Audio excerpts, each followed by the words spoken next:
저는 이런 상황이 있을 뻔했는데 제가 이겨냈어요. 오. 문제가 되는 건 네가 이혼하는 거 원해. 그래요? 그런 어머니도 계세요? 근데 와, 그 타이밍 되게 중요하겠네요. 밑밥을 깔지 않고 얘기하는 건 안 되는 거야. 목사님 어쩜 이런 솔루션이 이렇게 구체적으로 나오세요? 요게 모자라 많은 가정 중에 요 그러니까. 구체적인 게. 예.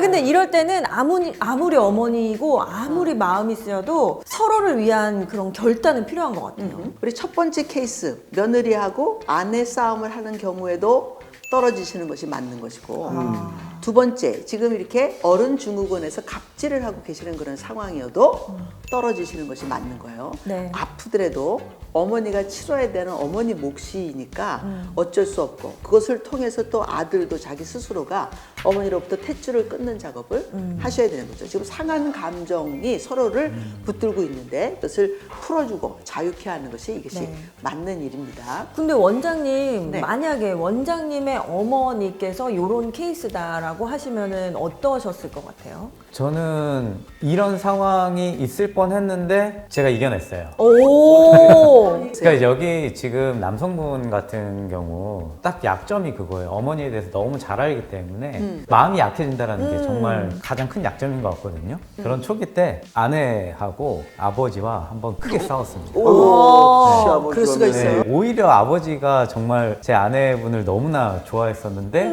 상황과 완전히 반전돼 버렸거든요. 얘가 어쩜 이럴 수가 있니? 난 정말 이런 애인 줄 몰랐다. 막 저한테 엄청나게 말씀하시는 거예요. 근데 제가 그때 딱 한마디 했습니다. 아버지, 제가 이혼하시기를 원합니까? 아니면 그대로 살아가길 원합니까? 이 얘기 딱 강하게 한 번 딱 오, 얘기했거든요. 임팩트 있다. 네, 그러더니 아무 말씀 안 하시더라고요. 아. 오, 노원자님 따봉. 제가 그때 뭘 느꼈냐면 뭔가 질질 끌려다니면 뭔가 다른 상황이 계속 조그마한 것들이 계속 만들어질 것 맞아요. 같아요. 맞아요. 네, 그래서 강하게 한번 딱 쳐주는 게 아들분이 하셔야 되는 그런 얘기. 남편분은 네. 지금 우리 노 원장님 말씀하신 거 지금 적으세요. 어머니, 제가 이혼하길 원합니까? 근데 여기서 이제 하나 문제가 되는 건 네가 이혼하는 거 원해.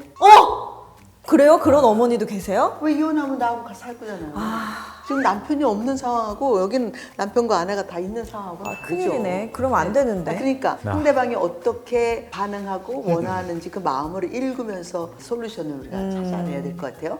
그 방법은 기본적으로 남편이 한 번은 하셔야 되는 방법들이에요. 끊는 게 중요하니까 그렇게 네. 하시는 게 너무 중요할 것 같고 이 마지막 얘기가 어떻게 되는지 한번 들어보시고 마무리 줘보도록 하겠습니다. 자, 그런데도 문제는 여전했습니다. 엄마의 불평불만은 며느리의 얼굴을 보는 순간부터 시작되었고 평소에 없던 힘도 며느리만 보면 솟는 듯 시비를 걸고는 합니다. 손자는 예뻐서 한순간도 눈에 떼어 놓지도 못하시면서 왜 그 예쁜 손주를 낳아준 며느리한테는 저러시는지 정말 이해가 안 됩니다. 요사이 아내가 집에 들어오는 것이 두렵다며 엄마와 따로 살았으면 좋겠다고도 말했습니다. 아내가 그렇게 말할까봐 정말 너무 두려웠는데 올 것이 오고야 말았습니다. 이제 엄마를 따로 내보내야 하는데 앞이 캄캄합니다. 엄마에게 이야기를 해볼까요? 아내한테 한 번만 더 기회를 달라고 해볼까요? 착한 아내라 제가 간절히 부탁하면 들어줄 것 같은데 그래도 될까요? 엄마를 내보내면 외로워서 병이 들거나 죽을 것 같은데 엄마가 계속 저러시면 제가 이혼하게 될 것 같은 걱정이 있습니다. 전 정말 아내를 사랑하고 좋아하는데 어떻게 해야 하는지 저 좀 도와주시기 바랍니다.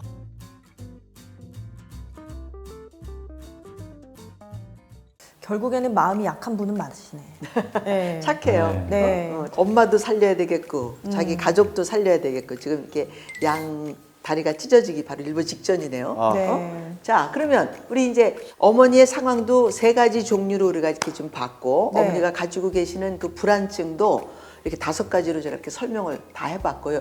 우리 어머니는 불안에 아주 완전히 복합 증세를 갖고 계시는 끝판왕. 분, 다 갖고 계시는 분이라서 이거 어떻게 자기 불안을 해결하고 계시냐면 자기 아들도 붙잡아야 되고 아들이 낳은 손주들도 붙잡아야 되고 그다음에 또 며느리도 붙잡아야 되고 지금 다 붙잡고 싶은 마음이 인 것 같아요. 아들하고 손주한테는 그래도 잘해주는데 네네, 그쵸. 아내를 그러니까 며느리를 가족으로 생각 안 하기 때문에 이렇게 하시는 건가요? 여자를 처음 만났어 가족 안에서. 그럼 결국에는 가족이라는 개념이 좀 아니실 것 같네요.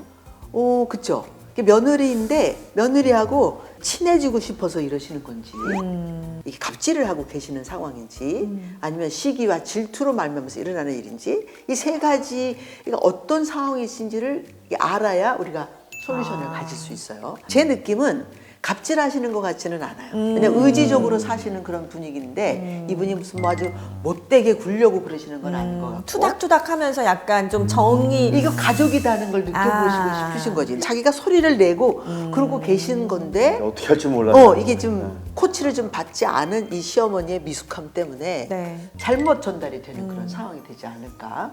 근데 어머니의 이런 언행 때문에 아내분이 결국엔 지쳤어요. 네. 아 여보 우리 따로 살자. 그 심리적으로 악영향을 확실히 미친 것 같은데요.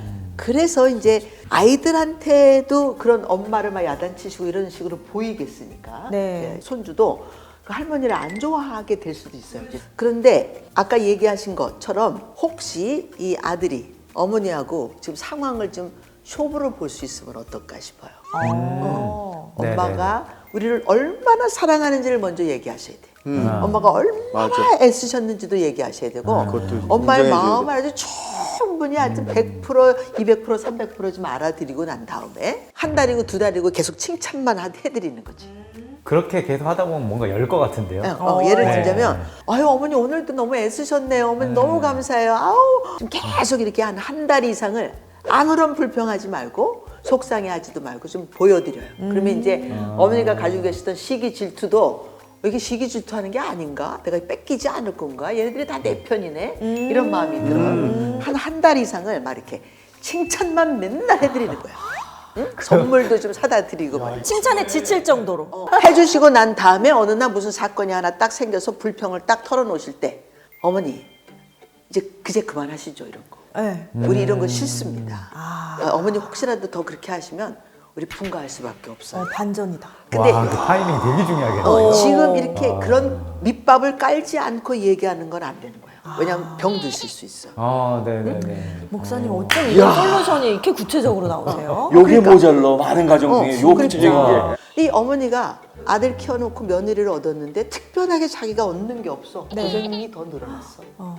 좀 근데 되게 듣기에 좋은데 며느리 입장에서는 어찌됐든 화를 좀 삭히고 반대로 이렇게 해야 돼서 되게 힘들 것 같은 선택이기도 한데 맞아요. 남편이 많이 아내를 에워싸셔야 되겠죠. 네.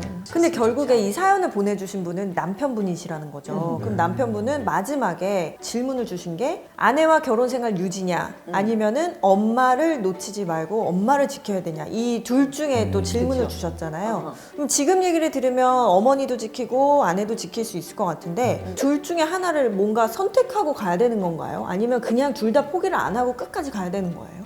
모든 게 다 까맸을 때는 아내를 딱 잡는 게 가장 좋은 방법인 것 같습니다. 이게 끝인데 지금 제가 이렇게 들어보니까 그렇게 큰 사건이 아니네요. 네?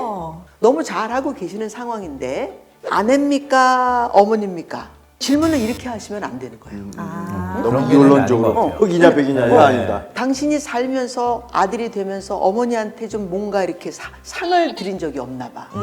그래서 네네네. 아들도 어머니한테 상을 좀 드려야 되고 아내한테도 상을 좀 주셔야 되는 상황이에요. 그렇죠? 옵션은 많이 있어요. 딱 이 두 가지만 있는 게 아니고 엄마가 필요한 게 뭔지 좀 보세요. 응? 아내가 필요한 게 뭔지 좀 한번 보세요. 그것을 좀 읽어서 그것을 좀 제공하고 공급할 수 있으면 이 집안처럼 이렇게 뭐 별로 문제 없는 집안이 어디 있습니까? 죽음 때문에 있었던 그 많은 고생들을 프라이스로 주시는 거예요. 그래서 계속 엄마가 거기에 대한 보상을 받으면 이거 이렇게 좀 이렇게 내려가시고 정상적인 엄마, 나쁜 엄마가 아니라서 괜찮으실 그러면요 것 같아요. 목사님 네. 아내분이 결국에는 우리 좀 따로 살자 이 얘기까지 나왔잖아요. 맞아요. 이 부분을 일단 묻고 가나요? 아니면 따로 사는 방법도 솔루션이 되나요? 시간을 정해서 우리 한 6개월 이렇게 해보고 다음에 안 되면 네. 그때 가서 우리 나가자. 어. 그래도 되는 거예요. 나가지 말라는 말이 아니죠. 근데 따로 살면 아내분도 힘들 것 같은데요? 당연하죠. 당장 지금 그럼. 그 직장에 다니는 상황이고 애들도 아이를 다 돌봐줄 사람이 돌봐주는데. 없는데 아내분도 손해일 것 같은데요? 어머니를 진짜 사랑하는 마음이 당신 안에 있으니까 지금 좀 속상해서 그렇지 있어요. 그러니까 그 사랑의 마음을 조금 상 주는 마음으로 당신이 사랑하는 그 남편을 키워주신 고마운 분이라고 생각해서 프라이스를 주고 상을 좀 주는 방법으로 어머니를 좀 풀어가시면 좋아지시지 않을까. 저는 근데 이 부분 너무 동의를 하는 게 제가 뭐 고부 갈등이 있는 건 아니지만 사실 선물에 약하다. 그 여자의 마음 여자가 안다고 그거 괜찮은 것 네. 같아요. 그래서 애들 돌봐주신 것에 대해서 고맙다 플러스 프라이스 상품 이렇게 좀 해주시면 어머니 좋아지실 거예요. 똑똑. 야, 솔루션이 나옵니다. 여러분 혹시 당신 집안에 어려운 이야기 있으시면 한번 보내봐 주세요. 이제 그 이야기를 가지고 여러분들의 인생이 조금 더 숨 쉴 수 있는 그런 사건들이 되게 해드릴 수 있지 않을까 싶습니다. 너무 유쾌하고 통쾌하고 상쾌하고 네. 진짜. 격려합니다. 네, 화이팅입니다. 봅니다. 할 수 있습니다.